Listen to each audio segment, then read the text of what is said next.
I always wish that we can go back in time and do Around the Horn for an episode after something big happened. And of course, The Last Dance is just getting all that back in me. Imagine us doing the show after the Pistons walked off the court, after the Isiah. Did you see Jordan?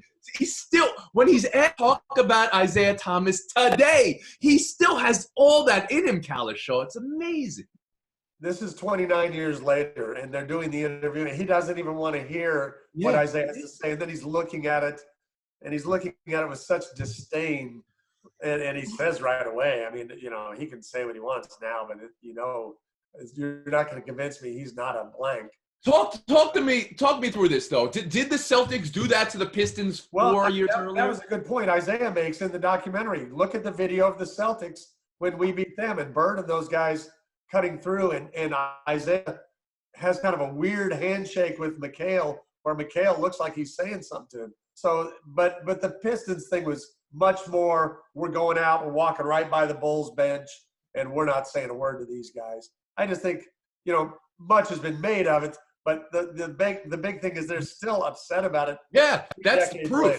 The proof is you can't make too much of this because that's how Jordan still feels today. Israel? Well, what I love about Jordan is he pointed out immediately what he did the last 2 years after the Pistons. I mean, he was an absolute classy loser in those two series. And the interview he did right after, the shaking of the hands, and then the following year, they did that to him. I don't care what the Celtics did. Look at what Jordan and the Bulls did to you when you beat them, and they deserve that same type of respect on the way back. And so, you know, they obviously did Jordan dirty. They were super physical. And so it looked like it was more than just what the Celtics did. Hey, let them have their stage, which is the way the Celtics tried to build that. But no, and I think what I love about it is everything about Michael Jordan that you ever believed about being the perfect competitor, it's all 100% true. Like there is no, hey, he was just better than everybody, took some time off, he was absolutely a madman and is still to this day. And it's what everybody loves about him. I don't care what skill set you want to use to compare the two.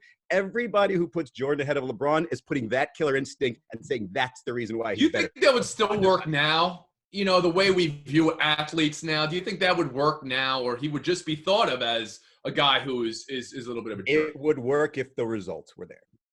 And I think it would. If he was that good a player, then yeah, it would still work. I think elements of it would work. I think, you know, you look at someone like Tom Brady, right? Who I think one thing he has in common with Jordan is that he's both the most competitive person on the team, the hardest worker on the team, and the best player on the team. When you have all three of those pieces in place, that's how you get greatness. But we don't have these stories about him, you know, being a jerk to teammates at times, being like so insanely competitive that it creates some sort of behavior.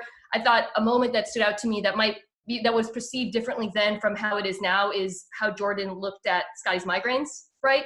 That's the kind of thing where we see that differently now, even with the lens of Jordan's success, than we, the media and fans, did back then. Here's the reason why I think it'll work, Tony, to give you a specific, Jimmy Butler. I mean, it worked for him in Miami, and we always taught this. But if LeBron did it, I mean, Jimmy, I think you allow it for Russell Westbrook, you allow it for players that are, you know, great players, but just below that. But if LeBron was doing this, would it come out the same way?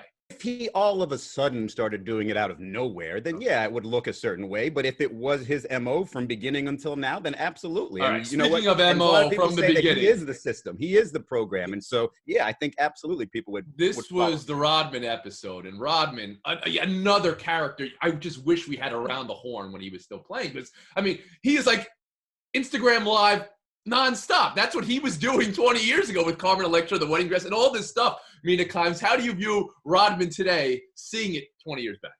Yeah, I was watching. It was a great episode, especially the Rodman-Jordan dynamic is so endlessly fascinating. The fact that they were able to meld and, you know, bring the best out of each other in some ways.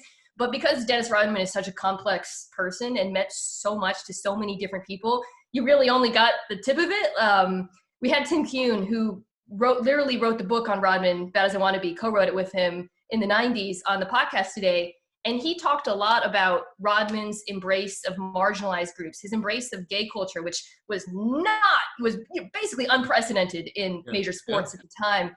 And I think, you know, when you consider aspects of his life like that and his career, you really have to step and think, oh, this was a singular athlete beyond just sports. Quite Timmy, you got a little bit of Rodman when he played for the Mavericks, right?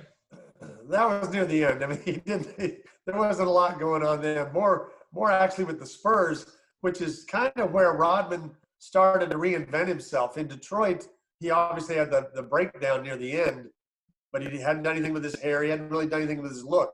That all started in San Antonio and went on from there. The most shocking part of the whole documentary, Rodman. Tony, really quickly, most shocking part, that was not a cheetah print in Dennis Rodman's hair. That was the number 33 in honor of didn't know that. Comeback. Who knew? Didn't know that. What a fascinating dude, though. I mean, to know that he was not even 6 feet when he graduated high school, didn't play basketball at all, and then to have the career. I mean, look at the rebound numbers. There's a 17 and an 18 in there in the mid-90s. We're talking about rebounding. Hall of Famer. So great. I cannot wait to watch this documentary, and I'm really interested to see how it's going to play out, whether they win or not. Thanks for watching ESPN on YouTube. For live streaming, sports, and premium content, subscribe to ESPN+.